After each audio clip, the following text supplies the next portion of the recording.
മലയാളികളുടെ പ്രിയപ്പെട്ട താരമായിരുന്നു കൊല്ലം സുധി. എന്നാൽ കൊല്ലം സുധിയുടെ മരണത്തിന് ശേഷം, വിയോഗത്തിന് ശേഷം സോഷ്യൽ മീഡിയ വഴി അഭിനയത്തിലൂടെയും റീൽസിലൂടെയും സമൂഹ മാധ്യമങ്ങളിൽ വലിയ രൂപത്തിലുള്ള ആരാധകരെ പിടിച്ചടക്കാനുള്ള നീക്കത്തിലായിരുന്നു രേണുസുധി. അതിൽ കുറേയൊക്കെ വിജയിച്ചു എന്ന് വേണമെങ്കിൽ പറയാനും സാധിക്കും. ഇന്ന് സോഷ്യൽ മീഡിയയിൽ ശ്രദ്ധ നേടുന്ന താരമായി രേണുസുധി മാറിക്കഴിഞ്ഞു. എന്നാൽ ആരാധകർ രേണുസുധിയെ പ്രശംസിക്കുകയാണോ വിമർശിക്കുകയാണോ ചെയ്യുന്നതെന്ന് ചോദിച്ചാൽ കൂടുതലായും വിമർശിക്കുക എന്ന് തന്നെ പറയാൻ സാധിക്കും.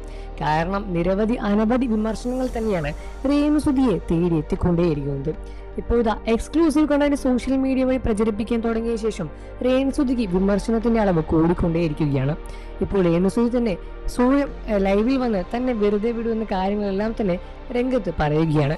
എന്നാൽ അതിലും കൂടി രേണുസുധി വാശിയുടെ കാര്യങ്ങൾ തന്നെ സംസാരിക്കുന്നുണ്ട്. ഇടയ്ക്ക് രേണു എന്ന് പറയും, എന്നെ വെറുതെ വിടൂ, എന്നെ ഒന്ന് ജീവിക്കാൻ അനുവദിക്കൂ എന്ന് പറയുമ്പോൾ മറുഭാഗത്ത് രേണുസുധി, ഞാൻ ഇനിയും എന്നെ എക്സ്ക്ലൂസീവ് കണ്ടന്റ് ഇടുക തന്നെ ചെയ്യും, നിന്നെയൊക്കെ ചെയ്യാൻ പറ്റുന്നത് ചെയ്യടാ എന്ന് പറയുന്ന ആളുകളാണ് രേണുസുധി. എന്നാൽ ഇതിന് രണ്ട് വശമുണ്ട്.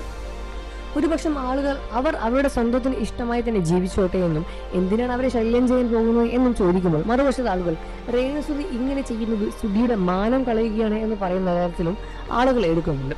രണ്ടാം വിവാഹത്തെപ്പറ്റി രേണുസുധി ആലോചിക്കാൻ തുടങ്ങിയെന്നും ഉടനെ ഒരു വിവാഹം കാണാൻ സാധിക്കുമെന്നും പ്രേക്ഷകരും ഇപ്പോൾ ചോദിച്ചുകൊണ്ടേയിരിക്കുകയാണ്. കാരണം ഇതിനും രേണുസുധി ഒരിക്കൽ മറുപടി നൽകിയിട്ടുണ്ടായിരുന്നു. താൻ രണ്ടാമതൊരു വിവാഹത്തെപ്പറ്റി ചിന്തിക്കാൻ തുടങ്ങി എന്നും ജീവിതത്തിൽ ഒരു കൂട്ടു വേണമെന്നെല്ലാം തോന്നിയെന്നെല്ലാം തന്നെ സോഷ്യൽ മീഡിയ വഴി രേണുസുധി പുറത്തുവിട്ടതാണ്.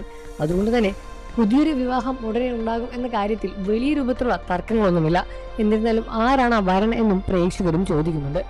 ഇതിനിടയിലാണ് ഒരുപാട് സ്ക്രീൻഷോട്ട് വിവാദങ്ങളും പുറത്തു വരുന്നത്. രേണുസുധിയുടെ എന്ന് പറയപ്പെടുന്ന ഒരുപാട് സ്ക്രീൻഷോട്ടുകളുടെ വിവാദം ഇതിനിടയിലൂടെ രേണുക്ക് വലിയ അടിയായി മാറുകയാണ്. അതിനുകൂടെ ആൽബത്തിന്റെ വിവാദങ്ങളും, മൊത്തത്തിൽ നോക്കിയാൽ വലിയൊരു വിവാദങ്ങൾ തന്നെയാണ് രേണുസുധിയെ കുറച്ചു കാലമായി തേടി വന്നുകൊണ്ടേയിരിക്കുന്നത്. നിങ്ങൾ രേണുസുധി സപ്പോർട്ട് ചെയ്യുന്ന കാര്യം വീഡിയോയ്ക്ക് താഴെ കമന്റ് ചെയ്ത് പറയുക. അതോ രേണുസുധിയെ എതിർക്കുകയാണെങ്കിലും അത് കമന്റ് ചെയ്യാൻ മറക്കല്ല ഫ്രണ്ട്സ്. വാർത്തകളും വിശേഷവും എത്രയും പെട്ടെന്ന് അറിയാൻ നമ്മുടെ വീഡിയോകൾ ലൈക്ക് ചെയ്ത് ചാനൽ ഇപ്പോൾ തന്നെ സബ്സ്ക്രൈബ് ചെയ്ത് സപ്പോർട്ട് ചെയ്യുക.